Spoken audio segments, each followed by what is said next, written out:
In this class, we will further talk about minority issues, and here we will cover race and religion in a little bit. So specifically, we will talk about deaf Black people, deaf Latinos, people who are multiply situated in the deaf and other communities, such as African American, Hispanic, Asian, and others, and also about their double or multiple identities. I would like you to do this little exercise first and answer a question, who am I? So on a piece of paper, if you want, you can write it in your discussion post. Tell us about your identity. You can write, I am blank, I'm also blank, but I'm also blank. I want you to come up at least with 3 identities, things that really identify, what did you identify yourself with? Deaf person of Asian, Hispanic, African American, and other minority origins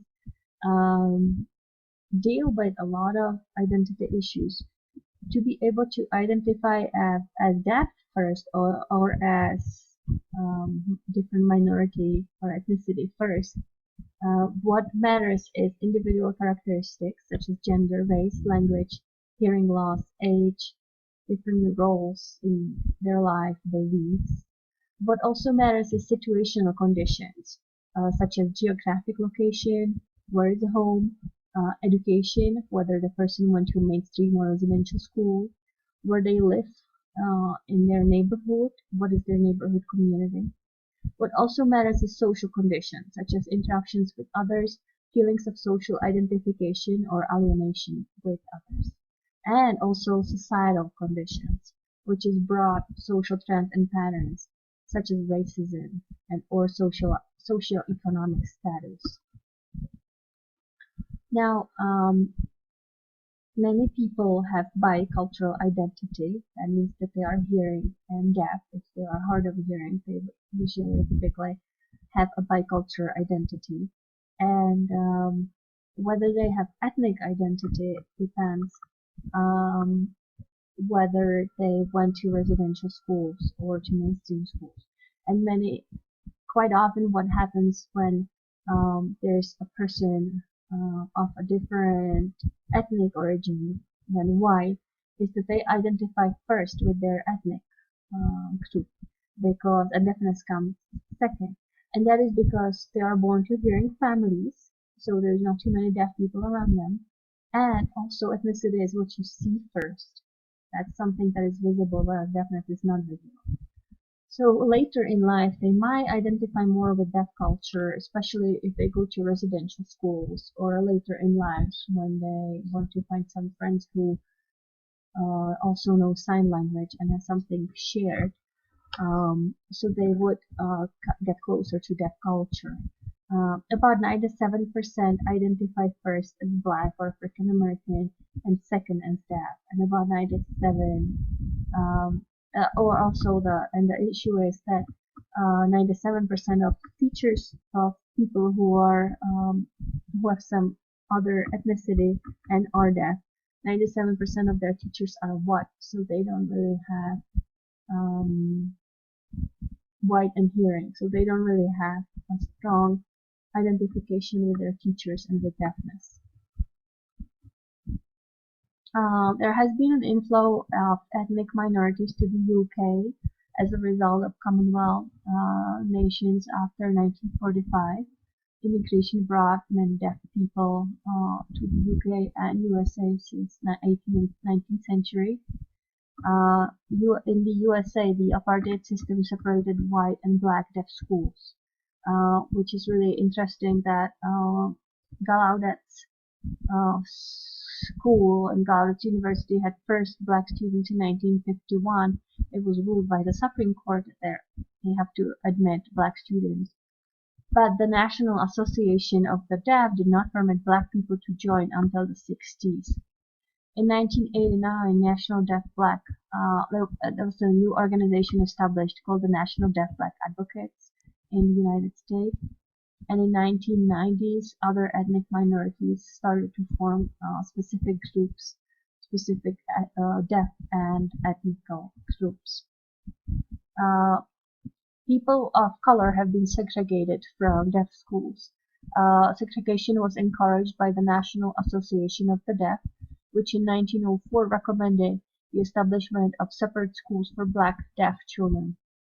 Over time, there was a black dialect of American Sign Language that existed, but it died out as the black deaf children were no longer separated from the white deaf children. Memories of segregation preserved in books such as Sounds Like Home, which has a story of growing up in the 30s about black deaf school experiences written by Mary Herring White. Here are some pictures of segregated schools. At Kendall School, which was on the Gallaudet campus in Washington, D.C., African American and white students were taught in separate buildings and had segregated dormitories. This is a picture from 1954, and it shows Kendall School students receiving oral training. When we look into religion, there are some minority deaf groups that are Catholic, and they would have their own deaf Catholic groups and also religious activities. They have their own churches where they use sign language, and they also sing in sign language. There were many Catholic missionaries that traveled outside of Europe to spread education of the deaf. They learned sign language to be able to reach out, and that was the way they got deaf members. There's also Jewish deaf community. The Jewish Deaf Center Community Center reaches out with religious services, newsletter, and finding mates. There are some other religions that use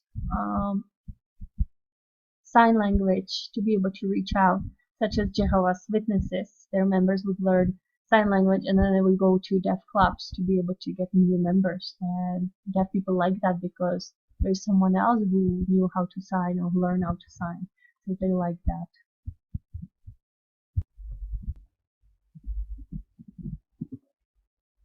People who are deaf also can have some other sexual orientations that the typical heterosexual one. So they might be LGBT people. They have been getting better recognition since the 80s. And there's also a strong international LGBT network to meet similarly oriented people because there are just so few of them locally. It's almost impossible to find a partner. Therefore, they created an international LGBT network to meet up internationally at different conferences and meetings and cultural events, and that's where they seek partners. It is said that larger percentage of people who are under 28 are LGBT in deaf community than in the hearing, but there's no research that would prove that. Some people who are deaf also have other disabilities. They can be blind, but rarely totally deaf and blind, so they would identify with the more severe disability. They can also have other related disabilities such as learning disability or developmental disability. It was said that deaf people in the past were called dumb because they were not deemed to be as smart. People thought that sign language is very simple and cannot express abstract words, for example, and so they thought that you cannot express everything with sign language. Therefore, if speech is limited, then thinking must be limited, and people were deemed to be dumb. It's not true, but there are some people who are deaf who are also developmentally delayed. However, I want to caution you that do not think that not being able to speak does mean not to be able to think. So signing is just another language, and you can express anything in it, and you can think really well in sign language. You can even dream in sign language. To conclude, I would like to mention a few articles and videos and a case of Junius Wilson, people who are deaf because they couldn't communicate well, and also most typically people who are black were persecuted because of their disadvantage of being black and being deaf. There's a CNN article on a racial incident in a deaf school. There's also a YouTube video on a deaf-black hate crime. And finally, there was a case of Junius Wilson, who was black deaf man who was in the works for 76 years. He was black and he was deaf, and he was jailed because he was charged with assault with intent to rape. He was declared insane because he couldn't really communicate, and he really appeared like he was insane to people. So he was sent to North Carolina's mental hospital for blacks, and then he was castrated. That was in 1925. Decades later, the charges were dropped after 70 years almost. The charges were dropped, and Mr. Wilson, however, remained in a locked ward because he wasn't able to live in outside society. And why was that the case, that he was locked and that he was deemed or found to be mentally ill?